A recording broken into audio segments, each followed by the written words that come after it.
السلام عليكم ورحمة الله وبركاته.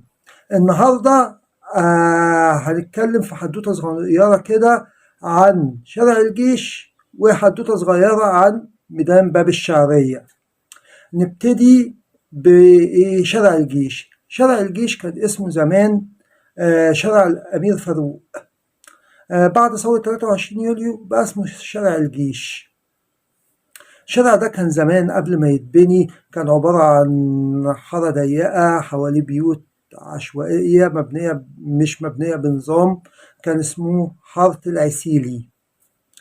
في أيام حكومة الوفد بالتحديد كان في وزير أشغال اسمه عثمان باشا محرم، عهد إليه إن يتعمل شارع مستقيم وطويل يربط العباسية بقلب القاهرة، اللي هو حاليا بيربط العتبة بإيه بالعباسية.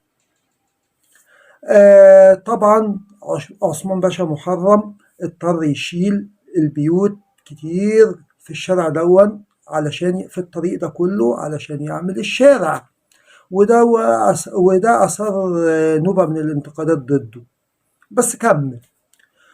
وعلشان الشارع يتبني بنظام كويس وبتخطيط كويس يحافظ على طبيعته انه هيبقى شارع حيوي وباسم واحد اللي هو فاروق، اتعمل اول تشريع للبنى في مصر اللي هو بيحدد بقى ايه العمارة وارتفاعها عرض الشارع لآخر القانون.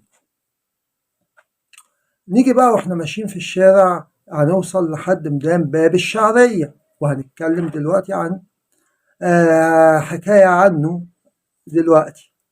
ميدان باب الشعرية اتسمى بالاسم ده ليه؟ علشان كان في زمان طائفة من الأمازيغ البربر كانوا ساكنين في اسمهم بنو الشعرية.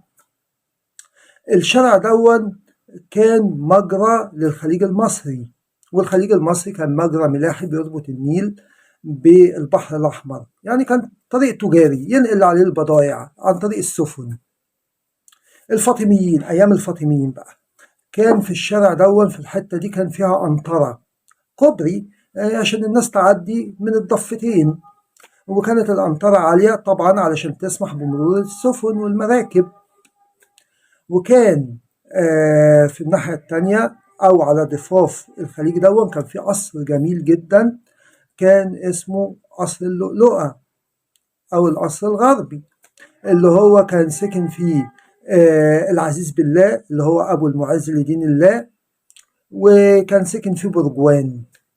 القصر ده كان جميل وبديع، وكان عبارة عن متنزه للبيت الفاطمي وللأمراء الفاطميين. جه المعز لدين الله خربه وهده ونهب كنوزه.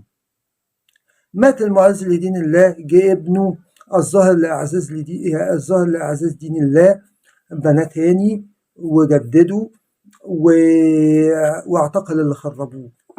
القصر دون كان زي ما قلنا متنزه للأمراء الفاطميين، كانوا بيجوا له من قصورهم عن طريق سرداب تحت الأرض.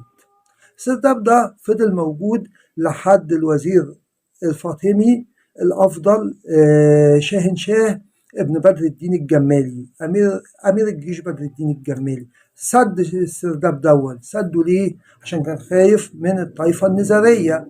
الطائفة النزارية دول طائفة موالية للأمير نزار. الأمير نزار كان شايف نفسه إن هو أحق بالخلافة من أخوه المستعلي، فراح سدد السرداب دون علشان من الخوف بقى من المؤامرات اللي كانت منتشرة وقت الحكم الفاطمي. بعديها جه صلاح الدين استعمل القصر ده كسجن للعاضد لدين الله اللي هو آخر الخلفاء الفاطميين. فضل سجنه فيه هو وعيلته قبل ما ينقلهم القلعة، وبعديها القصر دون اتخرب وخلاص ما بقاش موجود، ملوش أي أثر دلوقتي. وطبعا شارع الجيش بيبتدي من العتبة زي ما قلنا لحد العباسية.